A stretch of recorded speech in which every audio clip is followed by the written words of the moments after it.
Mazi Nnamdi Kanu warned the British, but they never listened. How many of you still remember when our great leader Mazi Nnamdi Kanu was warning Britain? He said all sorts of things about them, and even laid curses on them for their evil against the children of light, the Biafran people. Finally, today, the United Kingdom faces an existential threat. Britain has been abandoned by the entire global community. Their hatred for Biafrans has forced them to wander the desert alone. Reap the consequences of your evil. Nnamdi Kanu once said it, that Islam will take over the UK, and UK will be divided, because of their wickedness on Biafra. Right now, all the majors in UK are all Muslims, and their Islamization have just started little by little. Which is why they can boldly recognize and support the state of Palestine against their Israeli ally. Ignore the word of a prophet at your own peril. In 2014-2015, Mazi Nnamdi Kanu warned Britain that Islam will take over their land, but instead of listening to him and amending their ways, they chose to ignore him and focus on stealing the crude oil and gas in Biafra land and working against the freedom of Biafra. This is just the beginning of the downfall of United Kingdom. Watch the videos. Breaking. Britain has just been cut off from Israel. Not citizens, not tourists, but the entire government. At 9 p.m. Jerusalem time, Prime Minister Benjamin Netanyahu ordered a total diplomatic freeze, accusing London of betraying its allies and legitimising terror. The trigger: Keir Starmer's recognition of the state of Palestine. As Prime Minister of this great country, that the United Kingdom formally recognises the state of Palestine. Followed by his support for ICC arrest warrants against Israeli officials. All intelligence frameworks worth £12.4 billion are now suspended, ending a 42-year alliance. 17 terror plots once stopped by Israeli intelligence are now unseen. More than 2 million people watched live as the G7 ministers' plane turned back over the Mediterranean. This isn't diplomacy, it's a rupture that could leave Britain blind and alone. 4 days before the rupture, Downing Street went dark. No vote, no warning, no witnesses. At 8:12 a.m, Keir Starmer signed a one-page order recognising the state of Palestine. Cleared by 3 advisors, seen by no one else. The Foreign Secretary was never told. Hours later, another memo left his desk. Britain would back ICC arrest warrants for Israeli commanders accused of war crimes. No cabinet, no security review, just a signature and silence. Inside the Foreign Office, panic flickered. Ambassador Dame Barbara Woodward sent an encrypted query at 11:47 a.m. Jerusalem time. No reply. MI6 cancelled its noon briefing. One official called it policy by ghost. In Tel Aviv, Ambassador Simon Walters was summoned without orders, standing speechless before cameras. By noon, Israel had already acted while London was still asleep. Britain's allies didn't question the decision, they questioned who made it, and for the first time in decades, the United Kingdom wasn't leading diplomacy, it was chasing it blind. At 9 p.m. Jerusalem time, the response arrived. Not as a statement, but as an order. Prime Minister Benjamin Netanyahu convened his war cabinet and authorised a total intelligence freeze with the United Kingdom. No debate, no delay. Within minutes, secure data links between Mossad and MT6 went silent. The £12 billion joint security framework that mapped militant networks across Europe was disabled. 17 ongoing threat operations vanished from British radar. Analysts at GCHQ described the blackout as a hole punched through the map. Firewall connections to Israeli-coded energy grids and financial sector surveillance systems were suspended. A Home Office memo logged a 32% drop in counter-terror capacity in just 6 hours. Netanyahu then took to the cameras.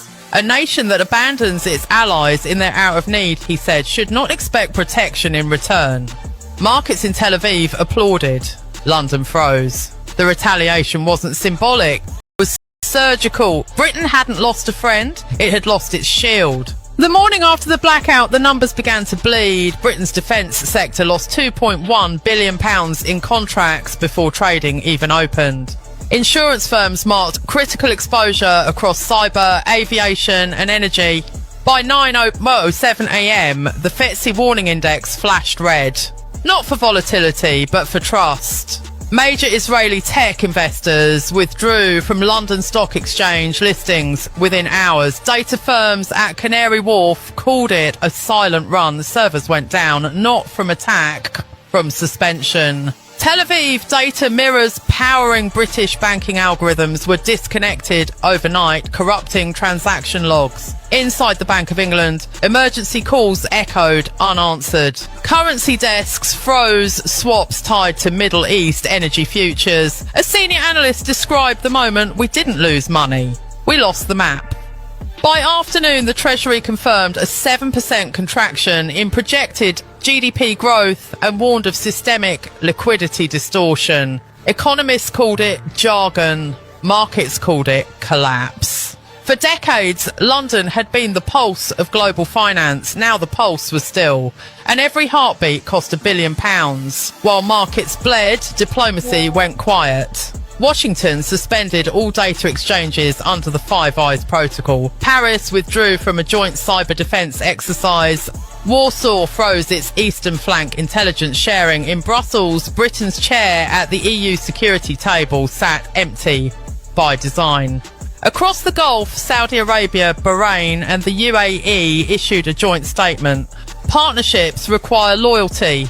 No nation named the UK. All understood who was meant. Inside NATO, documents once stamped confidential, UK eyes only, were reclassified to NATO general use. A quiet demotion on paper, a loud message in practice. The State Department's morning brief defined it bluntly. Britain's diplomatic status pending review. For the first time since 1945, London was not invited to a Western security summit. No press release, no protest, just absence. Allies didn't break ties. They turned away and left the UK talking to its own echo. At home, the shock turned inward. Cobra meetings ran without minutes. The National Security Advisor resigned at dawn. Yvette Cooper and John Healey stopped speaking to each other. Downing Street's corridors were slunt, except for the buzz of burning phones. Leaked emails showed MI5 warning of a strategic vacuum. The Cabinet Office deleted 12 classified threads before journalists could see them. Treasury files flagged severe liquidity migration. Pollsters reported Labour support collapsing to 17%. In the same hour, Conservatives hit 52. Aides called it the Suez Curve. At 11:40pm, an internal chat log captured one line: "We built a foreign policy without a parachute." By morning, staff turnover passed 40%. Security clerks were hand-carrying red files to shredders. Even the Prime Minister's press secretary stopped briefing the press. Britain was no longer a government managing a crisis. It was a crisis managing a government. Abroad, Britain became a ghost signature on old treaties. The CIA rerouted Mediterranean data flows through Athens. Canada and Australia shifted defence liaisons to Washington. Germany quietly cancelled its UK joint AI security project. Within NATO, a single line in the minutes told the story. Operational trust inactive. It wasn't an expulsion, it was a freeze. The International Monetary Fund postponed a scheduled audit citing unclear data integrity. Translation: no one believed British numbers anymore. In Tel Aviv, Israeli officials closed the last joint research hub. The sign was simple: temporarily suspended. No one believed it was temporary. By week's end, 19 security programs, once labelled UK-Israel Joint Operation, had been retagged US-Israel Control. The world's maps didn't change. But Britain's coordinates vanished. On the streets, anger found a voice. Tens of thousands marched from Whitehall to Parliament Square chanting, "Not in our name." Police drones recorded crowd density peaking at 312,048 arrests. 9 injuries, digital feeds exploded. Number Britain betrayed hit 19 million mentions in a day. Number signs stand with Israel trended second, resign Starmer first. Synagogues reinforced doors, mosques open for dialogue. Supermarkets in Leeds and Manchester closed early after threat hoaxes. The Home Office classified them as civil friction events. For the public, the question was no longer foreign policy, as it was so full. Energy prices spiked 14% overnight as Middle East contracts froze. Petrol queues stretched for miles. A shopkeeper in Birmingham told Sky News, "It's not about politics. It's about whether the lights stay on." By midnight, riot units lined Downing Street. Helicopters circled Westminster. The sound wasn't protest anymore. It was a heartbeat of fear. 2 weeks into the blackout, GCHQ flagged an anomaly. 17 servers handling classified traffic from the Mediterranean went offline simultaneously. Source unknown. Intercepts showed coordinated probes from Tehran, Beirut and Damascus. 7,400 unauthorised access attempts in 48 hours, a record. No Israeli counter data arrived. The screen stayed blank. MI5 cyber unit shifted to manual monitoring. Operators watched threat grids like weather radar. Patterns forming, then disappearing. At RAF Waddington, one analyst typed, "We don't see the storm anymore." Container ships in the eastern Mediterranean lost GPS for 6 minutes. Air traffic control in Cyprus reported phantom signals. Insurers called it an accident. GCHQ called it a test. By morning, the Home Office launched Project Blind Spots, an internal protocol to map what Britain could no longer see. It failed before it started. In the absence of Israeli eyes, the UK stood alone in a digital war it couldn't fight or even find. Silence settled over Whitehall. Cabinet doors locked. Parliament prepared a confidence vote. No cheers, no jeers, just rain on the windows. In his final address, Keir Starmer spoke without notes. History will judge us by our principles. Outside, the pound fell another 1.7%.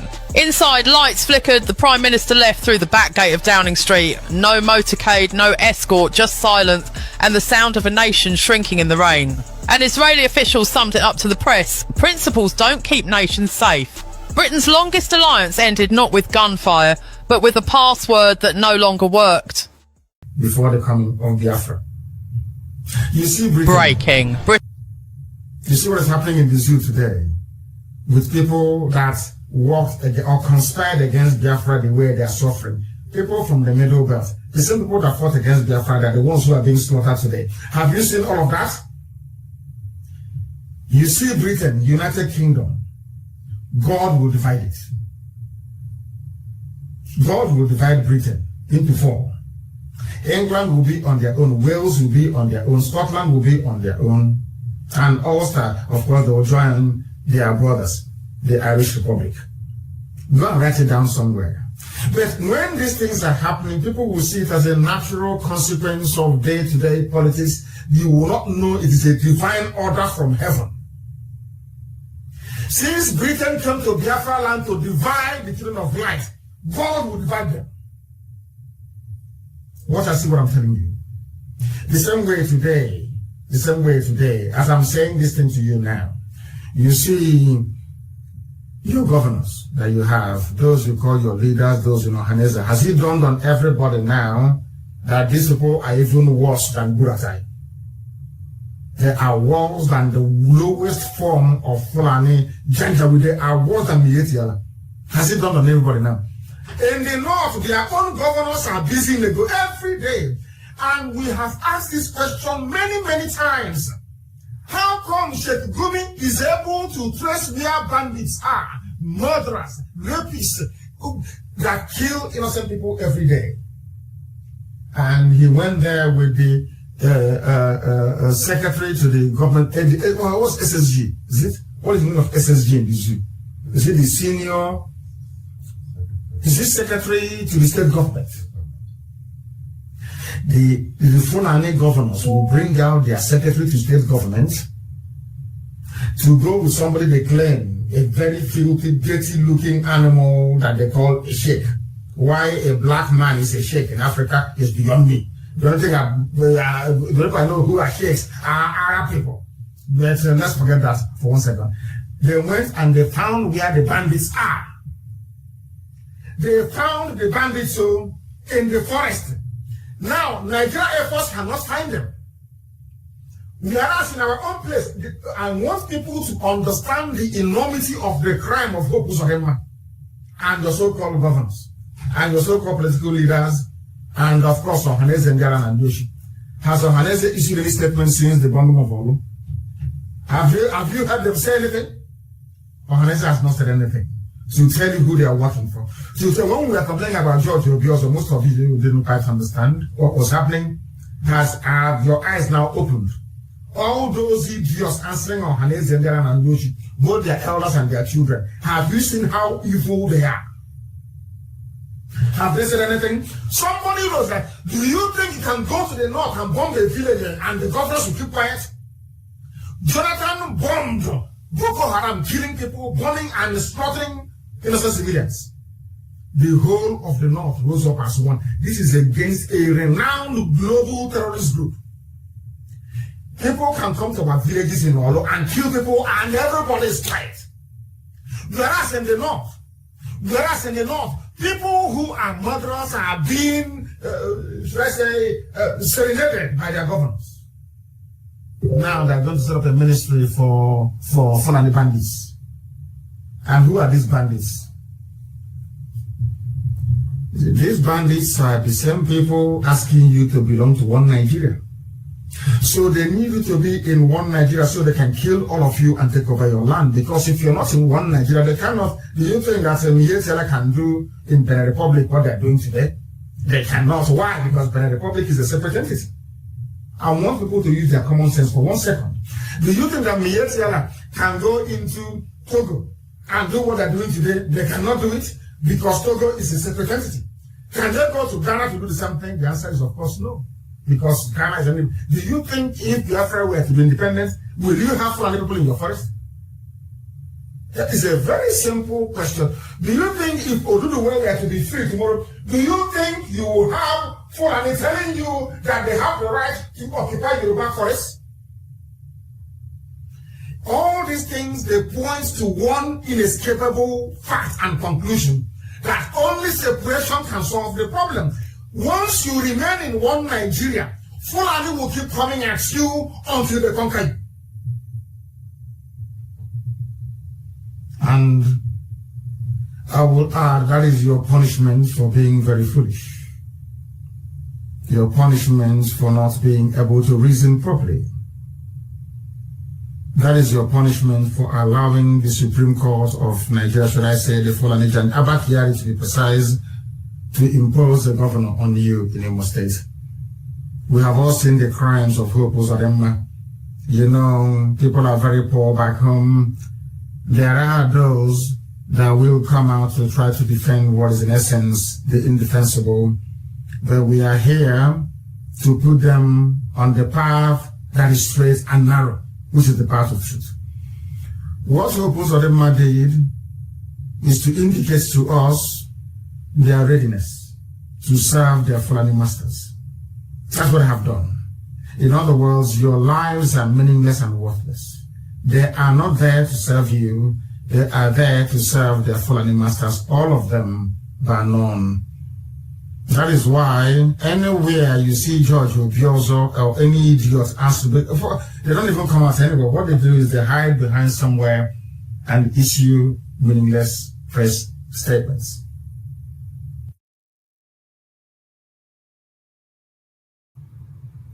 That you may know that Elohim sent me.